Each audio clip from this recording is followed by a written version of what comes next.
secondes. Je vais demander à Bruno Rousset, le patron d'April, de nous expliquer pourquoi il faut faire confiance aux hommes dans l'entreprise.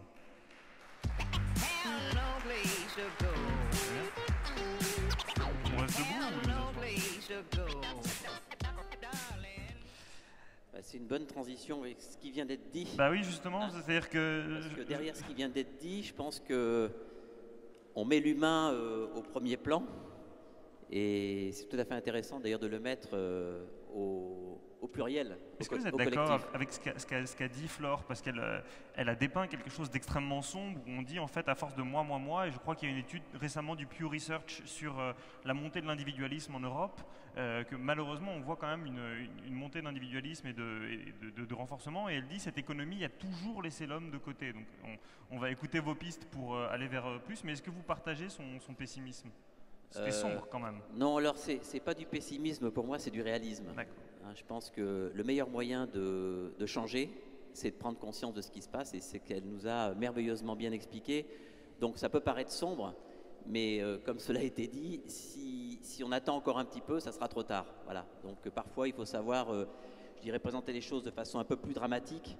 Même si effectivement on a eu juste avant une intervention qui nous expliquait qu'en 1889 on était au bord du gouffre et que les choses se sont particulièrement bien passées ensuite. Et il est tout à fait exact d'ailleurs, on reprend souvent des citations sur les 2 derniers siècles, que très souvent on s'est retrouvé avec des discours absolument identiques à ceux qu'on entend aujourd'hui. Voilà, hein, donc c'est assez fréquent.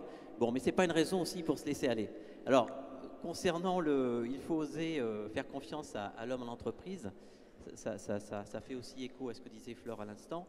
Bon, le constat, c'est que dans l'entreprise, alors déjà, culturellement, le français, il est d'origine paysanne, et vous savez que les paysans sont plutôt dans la défiance. Hein. Donc la confiance, c'est pas quelque chose qui est naturel dans notre pays et ailleurs, mais je pense que d'ailleurs la France, dans une étude qui doit dater des années 2009, Cahuc et Algan, la société de défiance. Voilà, il y a eu le livre de Cahuc, mais il y a aussi une étude qui a été faite 10 ans plus tôt, et qui démontre à peu près qu'il y a seulement 20% des Français qui considèrent qu'on peut faire confiance. Voilà, donc c'est quand même... dans l'absolu, quoi, à son voisin. Une donnée à son voisin, enfin à son fournisseur, voilà, aux politiques aussi, parce qu'aujourd'hui, je pense qu'il y a même... c'est à peu près le pourcentage que l'on a en ce moment, je crois que ça doit être dans les 20%. Donc c'est tout à fait intéressant. Et d'ailleurs, en parallèle, ce qui est très intéressant, c'est que nous avons fait une étude, un sondage BVA, qui démontre à l'inverse que les salariés font plutôt confiance à leurs entrepreneurs, et ça dans les petites entreprises de moins de 50 salariés, et ils sont 80%. Donc il faut rapprocher les 20 des 80. Donc il y a déjà un phénomène culturel. C'est notre fonds de commerce français, c'est que bon voilà, on ne fait pas facilement confiance, contrairement aux Chinois, aux Américains, qui sont beaucoup plus hauts que nous dans ce domaine-là. Donc ça ne facilite pas les affaires. Le deuxième raison pour laquelle effectivement on peut se poser des questions, c'est que on est envahi par les normes dans ce pays. Hein, c'est-à-dire qu'on cherche à tout régler par les normes. 400 000. 400 000, plus de 400 000 normes. Donc c'est l'étouffement général dans les entreprises. Et alors justement, la présence de ces nombreuses normes a un impact non négligeable sur le comportement des entrepreneurs et puis de leurs équipes, parce que eh bien, le contrôle, quelque part, a pris le pas sur la confiance. Voilà, donc ça, c'est un constat qui est important et qu'il faut noter, et qui a donc une influence qui est considérable dans le fonctionnement des entreprises aujourd'hui. Voilà, au-delà de l'individualisme qui est effectivement présent. Mais alors, question stupide, une de plus, il faudrait oser faire confiance aux hommes dans l'entreprise. Si on ne fait pas confiance aux hommes, on fait confiance à qui? Aux machines? Oui, je pense qu'aujourd'hui, on fait un peu plus confiance aux normes et aux procédures qu'aux hommes. Ça, c'est tout à fait exact. C'est-à-dire qu'aujourd'hui, dans les procédures de contrôle interne, on considère qu'à partir du moment où on a déroulé une procédure, qu'elle est bien écrite, et puis que les gens déclarent, parce que c'est du déclaratif, qu'elles sont mises en application, ça suffit. Voilà. Et en fait, c'est ça, c'est la norme qui dit un petit peu le droit, et on a tendance à ne plus écouter ce que disent les hommes. Hein, c'est le grand phénomène que l'on constate aujourd'hui dans les entreprises. Donc on peut faire confiance aux machines parce qu'elles sont parfois un peu plus fiables, mais elles ont quand même une différence très importante avec les hommes, c'est qu'elles ne sont pas créatives. Alors justement, vous, de l'extérieur, pas vous Intuitu, mais en tant que PDG d'une société comme April, je crois que c'est 4000 salariés à peu près, dans l'assurance, on se dit, bah, s'il y a bien un secteur qui est régi par les normes et où il s'agit d'être un peu rigoureux, c'est bien l'assurance. Donc quelque part, vous êtes encore plus enclin structurellement, culturellement, à étouffer vos salariés. Alors nous, on ne les étouffe pas parce qu'on essaye de concilier tout ça, c'est-à-dire le poids des normes et de la régulation, parce qu'en effet, la banque et l'assurance sont, on va dire, sous contrôle, et puis sous le poids des normes. Alors les banquiers, c'est BAL 3, les assureurs, c'est Solvabilité 2, et dans les deux cas, c'est des bataillons d'actuaires, de juristes, de contrôleurs internes qu'il faut déployer pour pouvoir respecter les normes. Donc c'est très contraignant.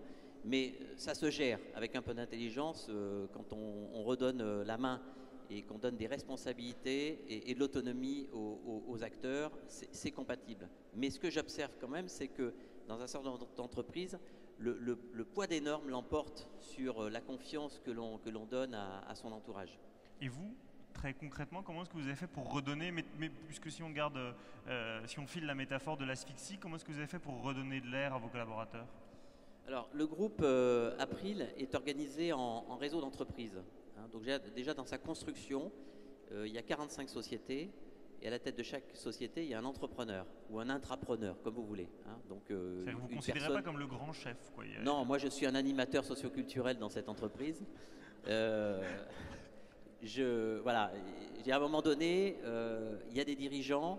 Bon, moi je suis le PDG du groupe, mais aussi quelque part leur actionnaire, puisque ce sont des filiales du groupe. Donc je suis dans une position d'actionnaire et dirigeant. Donc déjà, je leur donne des responsabilités, de l'autonomie, et puis je leur demande de faire la même chose avec leurs équipes. Hein. Et donc ça fait partie des débats que j'ai avec eux pour constater qu'effectivement, en termes de management, on est bien dans ce mode-là.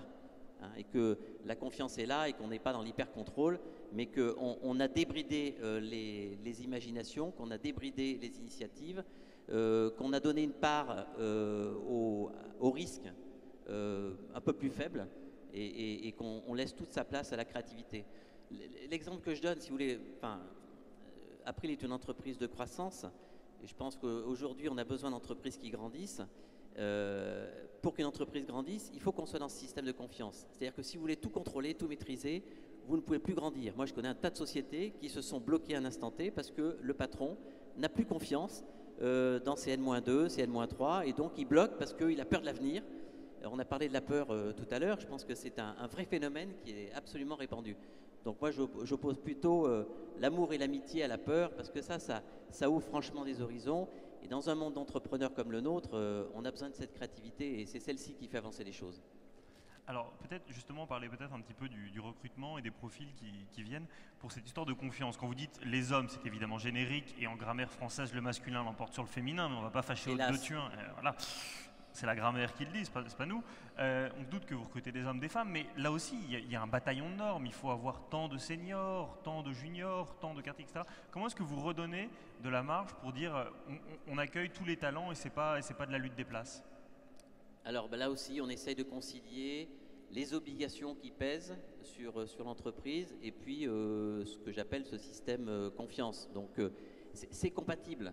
Nous, on est très heureux d'appliquer le plan handicap, le plan senior, la présence de femmes plus nombreuses, etc. La seule chose qui me gêne dans tout ça, c'est la méthode des quotas. Hein. C'est-à-dire qu'on revient toujours, ce qu'on installe dans l'entreprise, c'est la gestion quantitative. Voilà. Et c'est au mépris de la gestion qualitative. J'ai eu cette discussion avec Aude. Moi, je trouve absolument scandaleux qu'on impose des quotas de femmes dans les conseils d'administration et qu'on le traite comme ça. D'ailleurs, toutes les femmes auxquelles j'en parle sont révoltées. Et moi-même, j'ai 50% de femmes dans mon conseil d'administration, mais elles sont là parce qu'elles apportent énormément. Tout simplement, pas pour répondre à un quota.